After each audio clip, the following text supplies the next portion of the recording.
Friends இன்னைக்கான video என்ன அப்படின்னு கேட்டிங்கன்னா ஒரு ஜெட் இன்ஜின் தான் வந்து மேக் பண்ண போகிறோம். அதுவும் பார்த்தீங்கன்னா வில்லேஜ் லெவலில் வந்து பண்ண போகிறோம். ஏன் இப்படி சொல்கிறேன் அப்படின்னு கேட்டிங்கன்னா அந்த ஜெட் இன்ஜினை பண்ணுறதுக்கு தேவையான சரியான டூல்ஸ் வந்து நம்மள்ட்ட கிடையாது. அதே நேரத்தில் அதை ப்ராப்பராக பண்ணுறதுக்கு தேவையான மெட்டீரியலுமே நம்மள்ட்ட கிடையாது. அந்த ஜெட் இன்ஜினை பண்ணணும் அப்படின்ற ஒரு ஆசை மட்டும்தான் இருக்குது. வாங்க அந்த ஆசையை எப்படி நிறைவேற்றணும் அப்படின்றத வீடியோக்குள்ளே பார்க்கலாம்.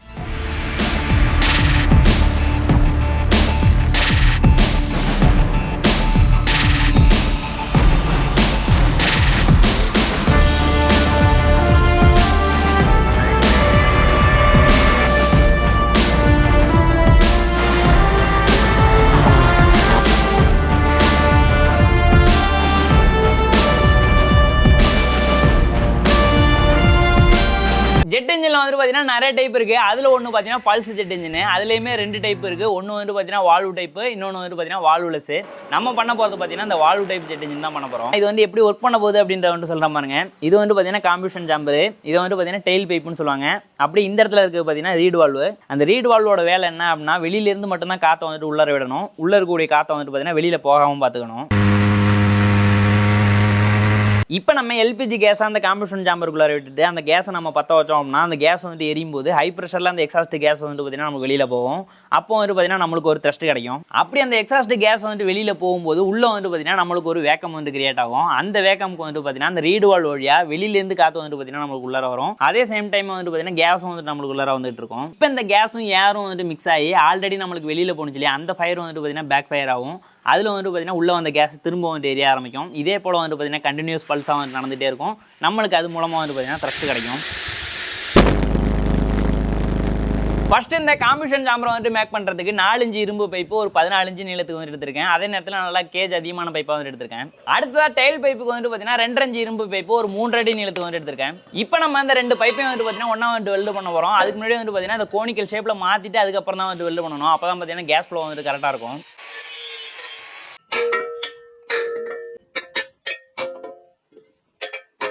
ஓகே ஃப்ரெண்ட்ஸ், இப்போ பார்த்தீங்கன்னா நம்மளுக்கு ஒரு கோன் ஷேப் வந்து கிடச்சிருச்சு. நம்ம கட் பண்ண இடம் இருக்கும் இல்லையா, அந்த இடத்த வந்துட்டு நம்ம ஃபுல்லாக வந்து வெல்டு பண்ணிடலாம். இப்போ இந்த கோன் ஷேப் எடுத்து இந்த பைப்பு கூட வந்து வைக்கிற பாருங்க, கரெக்டாக வந்து மேட்ச் ஆகுது. இதை நம்ம வந்துட்டு ஃபுல்லாக வந்து வெல்டு பண்ண போகிறோம். அதை வந்துட்டு நம்ம ஃபைனலாக வந்து பண்ணிடலாம். இப்போ நமக்கு ரீடு வால் வந்துட்டு தேவை. அதுக்காக பார்த்தீங்கன்னா அந்த ரவுண்டு பைப்புக்குள்ளார போகிற மாதிரி 4 இன்ச்சு ஸ்கொயர் பிளேட் வந்து பார்த்தீங்கன்னா 2 பிளேட் எடுத்திருக்கேன். நார்மலாக இந்த ஜெட் இன்ஜினுக்குன்னு யூஸ் பண்ணக்கூடிய ரீடு வால்வு வந்துட்டு பார்த்தீங்கன்னா ஹோம்மேடாக பண்ணுறது ரொம்பவே கஷ்டம். இதுக்கு வந்துட்டு பார்த்தீங்கன்னா லேத் ஒர்க்கு மில்லிங் ஒர்க்கெல்லாம் பார்த்தா வந்துட்டு பண்ண முடியும். அதுக்கு பதிலாக வந்துட்டு பார்த்தீங்கன்னா 2 ஸ்ட்ரோக் பைக் இன்ஜின்ல எல்லாம் ஒரு ரீடு வால்வு வந்துட்டு இருக்கும் பார்த்துருப்பீங்க. இந்த ரீடு வால்வு வந்துட்டு பார்த்தீங்கன்னா ஒரு மாடலாக வச்சுக்கிட்டு நம்ம இந்த இன்ஜினுக்கான ரீடு வால்வு வந்துட்டு மேக் பண்ண போகிறோம். இப்போ இந்த 4 இன்ச்சு இரும்பு பிளேட்டை வந்துட்டு பார்த்தீங்கன்னா ஒரு 4 பாதியாக வந்துட்டு பிரிச்சுக்கிட்டு நான் மார்க் பண்ணியிருக்கேன் இல்லையா, அந்த இடத்துல எல்லாம் நம்ம ட்ரில் பண்ணிடலாம். இப்போ நம்ம ட்ரில் பண்ணியிருக்கோம் இல்லையா, அதுக்கு இடையில உள்ள கேப்பை வந்துட்டு பார்த்தீங்கன்னா கட் பண்ணிவிட்டு அதை வந்துட்டு பார்த்தீங்கன்னா ஒரு ஸ்லாட் மாதிரி வந்து மாற்றிக்கலாம்.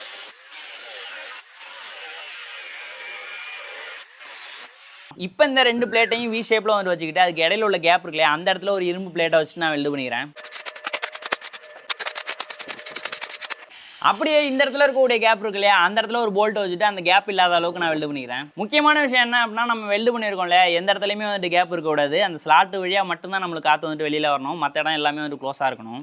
இப்போ நமக்கு வால்வு பிளேட் வந்துட்டு ரெடி ஆகிடுச்சு. அடுத்த நம்மளுக்கு ஃப்ளாப் வந்துட்டு தேவை. அதுக்காக வந்துட்டு பார்த்தீங்கன்னா நைஃப்பில் யூஸ் பண்ணக்கூடிய பிளேட் இருக்கு இல்லையா, அதை வந்து எடுத்து வச்சுருக்கேன்.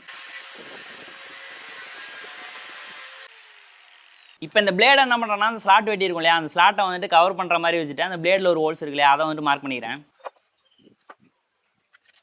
இப்போ நம்ம மார்க் பண்ணியிருக்க இடத்துல வந்துட்டு ட்ரில் பண்ணிவிட்டு ஒரு 6 mm போல்ட்டு போடுறதுக்கு ஏற்ற மாதிரி நான் டேப் வந்து போட்டுக்கிறேன். இப்போ இந்த ரீடு வால்வு இந்த காம்பியூஷன் சாம்பருக்குள்ளார இந்த மாதிரி தான் வந்து வைக்க போகிறோம். வச்சுட்டு 2 பக்கமும் நம்ம வெல்டு பண்ணிட்டோம் அப்படின்னா ஏதாச்சும் பிரச்சனை அப்படின்னா அந்த வெல்டை வந்துட்டு கட் பண்ணிவிட்டு திரும்ப வந்து கழட்டி பார்க்குற மாதிரி இருக்கும்.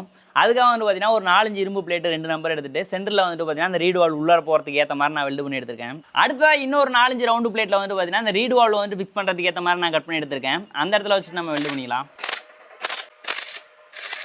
இப்போ இந்த நைஃபோட பிளேடு எடுத்துட்டு நம்ம அந்த ஸ்லாட் வெட்டி இருக்கோம் இல்லையா, அந்த ஸ்லாட்டை வந்துட்டு கவர் பண்ணுறதுக்கு ஏற்ற மாதிரி வச்சுட்டு நம்ம போல்ட்டு போட்டு வந்துட்டு டைட் பண்ணிக்கலாம்.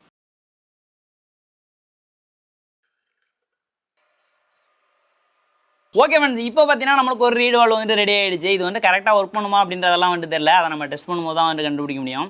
இந்த ரீடு வால்வு வந்து இதில் ஃபிக்ஸ் பண்ணுறதுக்கு ஏற்ற மாதிரி நம்ம ட்ரில் பண்ணி ஒரு ஓட்ட போட்டுக்கலாம்.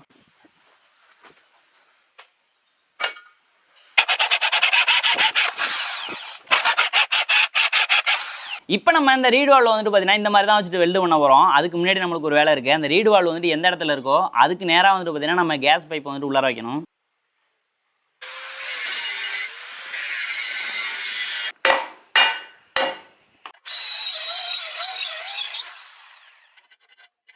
அதுக்கு வந்துட்டு பார்த்தீங்கன்னா ஒரு 1/2 இன்ச் இரும்பு பைப் ஒன்று எடுத்து வச்சிருக்கேன். அந்த பைப்போட ஒரு எண்டை வந்துட்டு பார்த்தீங்கன்னா டம்மி வச்சுட்டு வெல்டு பண்ணிட்டேன். இன்னொரு சைடில் வந்துட்டு பார்த்தீங்கன்னா ஒரு 3/8 நிப்பில் வச்சு நான் வெல்டு பண்ணிக்கிறேன். இதில் தான் நம்ம கேஸ் ஹோஸை வந்துட்டு கனெக்ட் பண்ண போகிறோம். அடுத்ததாக கேஸ் வந்துட்டு வெளியில் வரதுக்கு 2 mm ட்ரில் பிட்டை வச்சுட்டு ஒரு 6 இடத்துல வந்து ட்ரில் பண்ணி ஓட்ட போட்டுக்கிறேன். இந்த மாதிரி பண்ணணும் அப்படின்னா தான் அந்த ரீடு வால்வ்லேருந்து வர காற்று கூட அந்த கேஸ் வந்துட்டு பார்த்தீங்கன்னா ஈஸியாக வந்து மிக்ஸ் ஆகும். இப்போ இந்த பைப்பை அந்த காம்பினேஷன் ஜாம்பர்லாம் நம்ம கட் பண்ணி எடுத்துருக்கோம் இல்லையா, அது வழியாக வந்து உள்ளே விட்டுக்கலாம். உள்ளே விட்டுட்டு அந்த ஹோல்ஸ் வந்துட்டு பார்த்தீங்கன்னா இந்த ரீடு வால்வுக்கு சைடில் வர மாதிரி வச்சுட்டு நான் வெல்டு பண்ணிக்கிறேன்.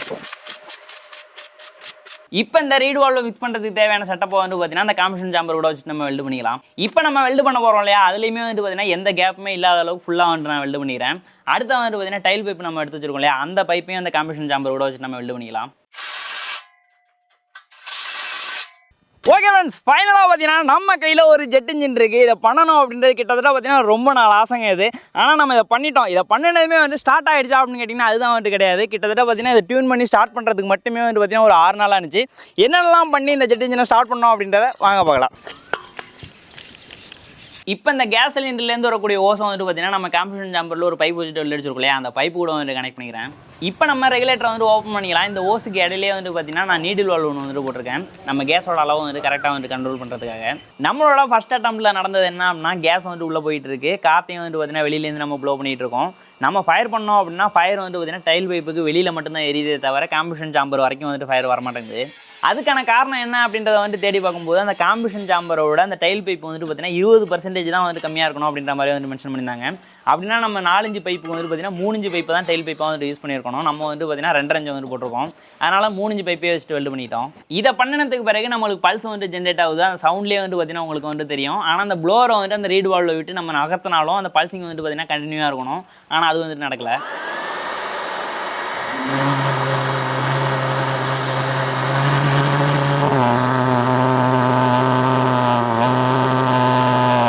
அதுக்கான காரணம் என்னன்னா, அந்த ரீடு வால்வ் வழியாக போகிற காற்றோட அளவு வந்துட்டு அதிகமாக இருந்தாலோ இல்லைனா கம்மியாக இருந்தாலோ வந்துட்டு பார்த்தீங்கன்னா ஃபயரிங் வந்துட்டு நடக்காது. அதாவது பார்த்தீங்கன்னா கேஸ் எரியறதுக்கு தேவையான காற்று தான் வந்துட்டு பார்த்தீங்கன்னா நம்மளுக்கு உள்ளே போகணும். அதிகமாக போனாலும் ஃபயர் வந்துட்டு ஸ்டாப் ஆகிடும், கம்மியாக போனாலும் வந்துட்டு பார்த்தீங்கன்னா ஃபயர் ஸ்டாப் ஆகிடும். அதனால அந்த ரீடு வால்வ் வழியாக போகிற காற்றோட அளவு வந்துட்டு கண்ட்ரோல் பண்ணுறதுக்காக என்ன பண்ணாங்கன்னா, அந்த ரீடு வால்வ் வந்துட்டு நம்ம ஸ்லாட் வெட்டியிருந்தோம் இல்லையா, அந்த ஸ்லாட்டோட அளவை வந்துட்டு கம்மி பண்ணிட்டேங்க. அதாவது பார்த்தீங்கன்னா வெல்டு பண்ணி வந்துட்டு க்ளோஸ் பண்ணிட்டேன். இந்த இடத்துல நம்ம பிளேடு ஃபிக்ஸ் பண்ணியிருந்தோம்ல, பிளேடுக்கு பதிலாக வந்து பார்த்தீங்கன்னா நான் பட்டி தகடு வந்து எடுத்து வச்சிருக்கேன். அதை நான் எப்படி ஃபிக்ஸ் பண்ணியிருக்கேன் அப்படின்றத நீங்கள் பார்த்தீங்க அப்படின்னாலே தெரியும். அடுத்ததாக உள்ளர போகக்கூடிய காற்றோட அளவு வந்து கண்ட்ரோல் பண்ணுறதுக்கு ஒரு 4 நம்பர் போல்ட்டில் வந்து பார்த்தீங்கன்னா வாசரை வச்சுட்டு வெல்டு பண்ணியிருக்கேன். இந்த போல்ட்டை வந்து பார்த்தீங்கன்னா அந்த பிளேட் வந்துட்டு ஓப்பன் ஆகுது இல்லையா, அந்த இடத்துல வந்து நம்ம ஃபிக்ஸ் பண்ணிக்கலாம். இப்போ நம்ம அந்த 4 நம்பர் போல்ட்டையும் வந்து ஃபுல்லாக டைட் பண்ணிட்டோம் அப்படின்னா அந்த பிளேட் வந்து கம்மியாக தான் ஓப்பன் ஆகும். அப்போ வந்து பார்த்தீங்கன்னா கம்மியான ஏர் தான் வந்து உள்ளார போகும். அப்படி வச்சு நம்ம ஒரு வாட்டி செக் பண்ணி பார்க்கலாம். அப்படியுமே நம்மளுக்கு ஒர்க் ஆகலை அப்படின்றப்ப அந்த போல்ட்டை வந்து கொஞ்சம் கொஞ்சமாக லூஸ் பண்ணி எந்த அளவுக்கு தேவையோ அந்தளவுக்கு வந்து வச்சுக்கலாம்.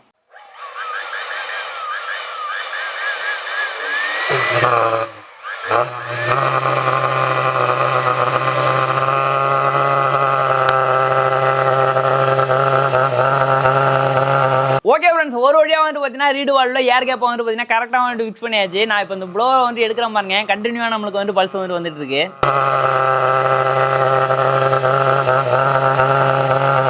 இப்போ நான் பல்சிங் ஆகிறதா இந்த ரீடு வால்வ் வழியாக வந்துட்டு காமிக்கிறேன் பாருங்க.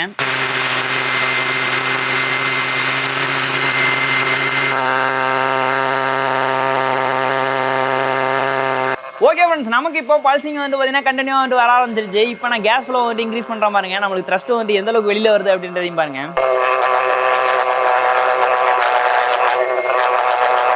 நம்ம இந்த இன்ஜினை வந்து ஃபிக்ஸ் பண்ணிருக்கோம் இல்லையா, அந்த ஃப்ரேமே வந்து பார்த்தீங்கன்னா தடன்னு ஆடிக்கிட்டு இருக்கு. அந்த அளவுக்கு பார்த்தீங்கன்னா த்ரஸ்ட் வந்துட்டு இருக்கு. கிட்டத்தட்ட ஒரு 2-3 கிலோ கிட்ட வரும் அப்படின்னு நினைக்கிறேன். எவ்வளவு அப்படின்றதெல்லாம் பிறகு வந்து நம்ம செக் பண்ணலாம்.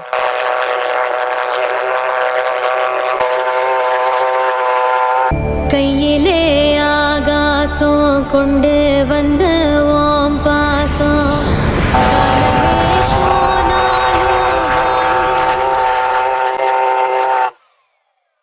ஓகே ஃப்ரெண்ட்ஸ், ஒரு வழியாக பார்த்தீங்கன்னா நம்மளோட இந்த ஜெட் இன்ஜினை கண்டினியூவாக வந்துட்டு ரன் பண்ண வச்சுட்டோம். என்ன ஒரு சின்ன பிரச்சனை அப்படின்னு கேட்டிங்கன்னா, கொஞ்சம் நேரம் ரன் ஆனிச்சு அப்படின்னால உள்ள நம்ம ரீடு வால்வுக்கு மேலே வந்து ஒரு பிளேட் வச்சோம் இல்லையா பட்டி தகடு, அது வந்துட்டு பார்த்தீங்கன்னா எரிஞ்சு போயிடுது.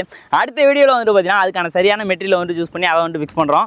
அது மட்டும் இல்லாமல் இந்த ஜெட் இன்ஜின்லேருந்து நம்மளுக்கு எவ்வளோ த்ரஸ்ட் கிடைக்குது, அந்த த்ரஸ்ட்டை வச்சு நம்ம சைக்கிள்லேயே பைக்லேயும் வந்து ஃபிக்ஸ் பண்ணோம் அப்படின்னா அந்த பைக்கோ சைக்கிளும் வந்து மூவ் ஆகி போகுமா, அதெல்லாம் வந்து பார்த்தீங்கன்னா நம்ம அடுத்த வீடியோவில் வந்துட்டு பார்க்க போகிறோம். இந்த வீடியோ பிடிச்சிருந்துச்சுன்னா வீடியோக்கு மறக்காமல் ஒரு லைக் கொடுத்துருங்க.